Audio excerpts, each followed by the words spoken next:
What's up, everybody? Welcome back to the channel. If you're new around here, I'm Uncle Reddit, and this is r/malicious compliance. A little bit of a mess right now, just got out of the basement. I was building a small set of wooden steps for our camper. We have a vintage camper, and it's not very high off the ground, but it's just high enough that the built-in step really doesn't work well. It's a little too narrow for me. It's just nice to have a couple steps there. So anyway, ramble. But if I look all sweaty and sawdusty, that's why. All right, let's get into it. Insurance companies absolutely make no sense. Here's a bit of malicious compliance for you regarding insurance. My son has severe cerebral palsy. He's predominantly wheelchair bound unless we put him into his stander. This is a device that we can strap him into and tilt it up into a position that has him standing instead of sitting. We use that piece of equipment with him every day for at least an hour, sometimes twice a day. It's a vital part of his daily activities. Well, because we use that stander so much, the safety belt / harness have both worn out. I put in a request to our medical equipment vendor to order us a new set of belts and harnesses so he can continue using his stander. This should have been no problem, as it's just a replacement part for existing equipment that our insurance company has previously bought. The vendor did that, but I got a letter from insurance denying the claim. I called Aetna to find out what was going on. The person who took the call said that they will no longer pay for replacement parts. For the record, the hip belt is $252 and the chest harness is $175. A mere $427 replacement order for them versus several thousand if I were to order a whole new stander. I spent an hour arguing with her about how the safety equipment is worn out and it's not safe to use it without them because he would simply fall out of it. That is vital to its use to have those items. She suggested I pay for them out of pocket, and again, she reiterated that the policy no longer covers replacement parts for equipment. A light bulb finally flipped on in my head. I asked if I were to order a whole new stander, will my policy cover it? She said yes. So that's exactly what I've done. I emailed via MyChart to my son's PMR doctor requesting the prescription for a new stander to be sent to the vendor. At the vendor appointment, we got squeezed in 2 weeks later, I told them what all happened on the phone call with Aetna. Both the therapist and the vendor's rep at the appointment busted out laughing. My son now has a pending order for a brand new Lecky stander with a motorized hydraulic lifting system, new activity tray, and all the safety harnesses and belts, including extra thigh supports for an approximate total of wow, $5,900 for all these bells and whistles.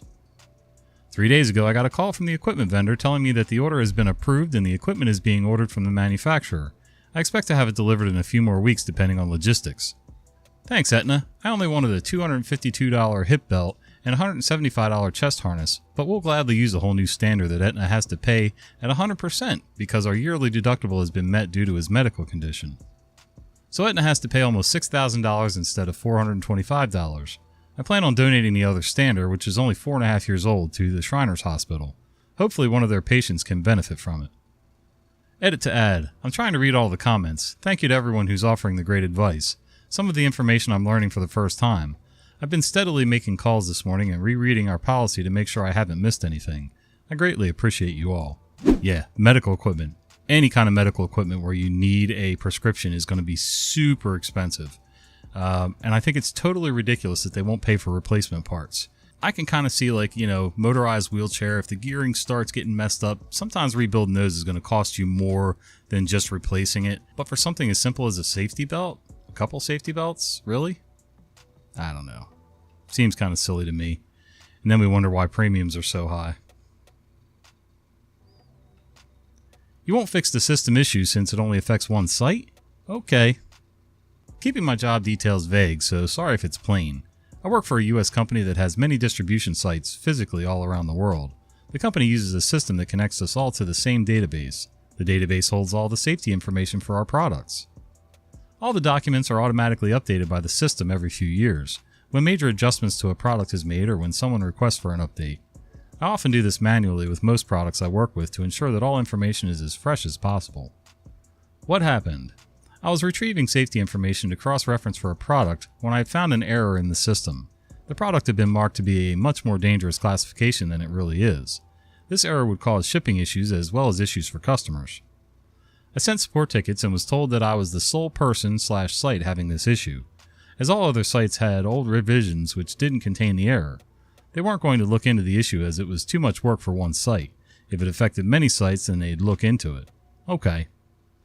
I shared an idea with my supervisor and they gave me the go-ahead. I pulled up the product on the system and refreshed it for everyone. Now the incorrect classification affects everyone else too. Over the next few days, I watched the support system get flooded. The same complaint to the point they had to release a mass email internally to report that they are dealing with the issue. I got a pat on the back from my supervisor and an apology from the support team in the end. Modern problems require modern solutions. If you won't change it until it affects everybody, just make it affect everybody. That was easy. You want me to only do what you've assigned me and not help anyone else? Okay then. I used to be an assistant golf course superintendent. One day my boss had me spraying chemicals on the fairways. As I was spraying, some of our employees were having an issue with their machine. I stopped to help them and my boss pulls up and starts flipping out on me saying, if I'm spraying fairways, that's all I need to be doing is spraying fairways. Not anything else. Okay, no problem. A couple weeks later, the exact same scenario happened. I was spraying and some employees needed help. I ignored them and just kept on spraying. Their machine was broken down for nearly half an hour in the middle of the fairway during play, before my boss rode around again and saw. He came up to me livid and was saying that if I'm spraying fairways and I see someone needs help, I need to be able to break off and help them. That's part of being a manager. I told him I didn't understand because 2 weeks ago he explicitly told me to only spray and reminded him of how he got mad when I did exactly that. He just stared at me for a second and then drove away in his golf cart. He came back a few holes later to apologize and says he did remember telling me that, and from now on I should just use my best judgment. Duh.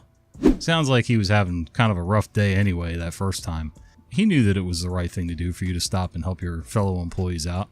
If it's already late enough in the day for people to be playing on the course, then yeah, you kind of got to get the equipment out of the way so that people can play through. So, oh well. At least he came back and apologized and owned up to it. Malicious software code review.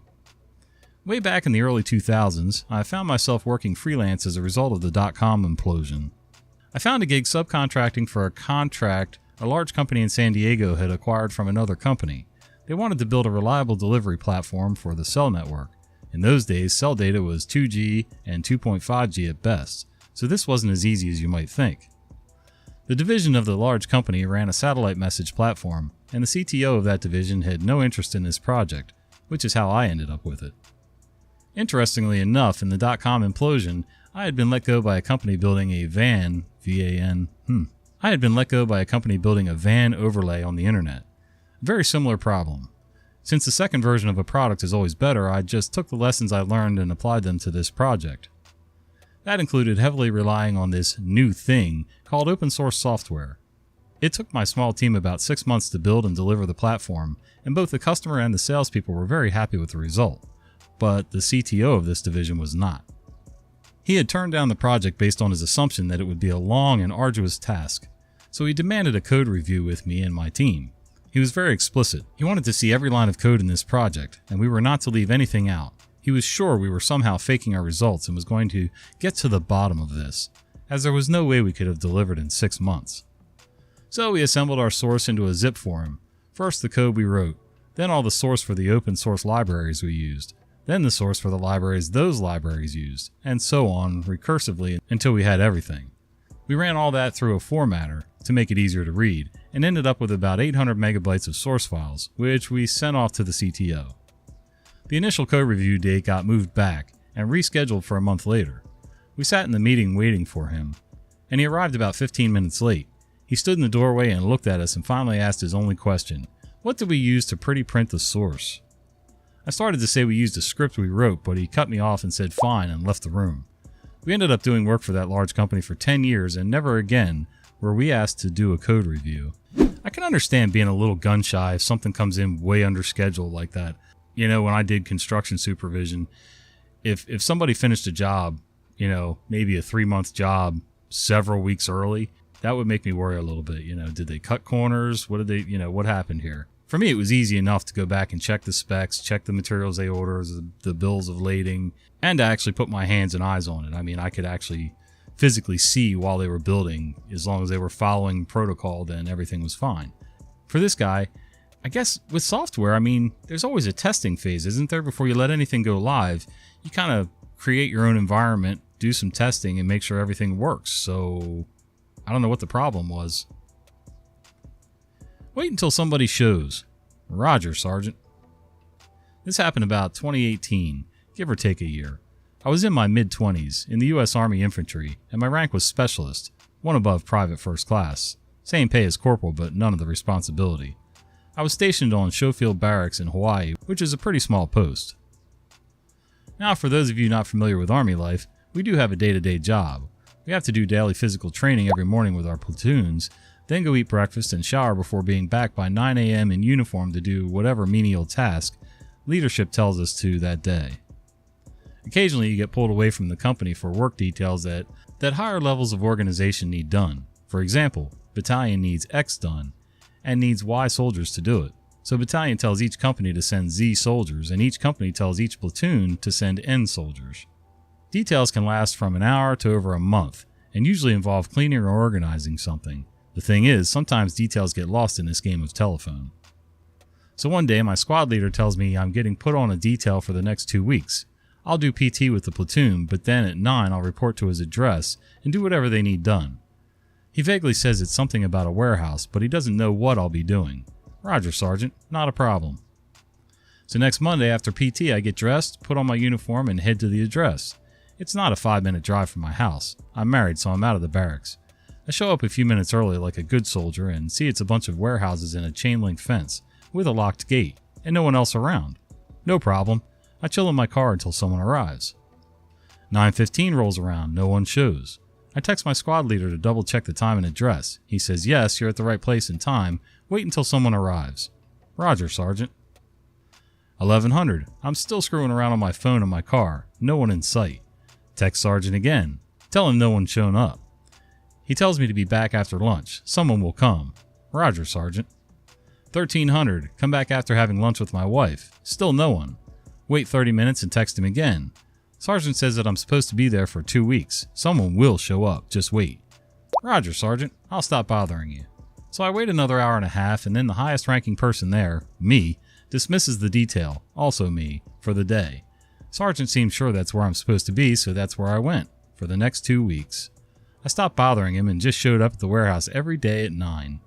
Every day I took my lunches earlier and longer, and every day I let myself go home sooner. By the end, I think I spent less than 2 hours a day at the detail.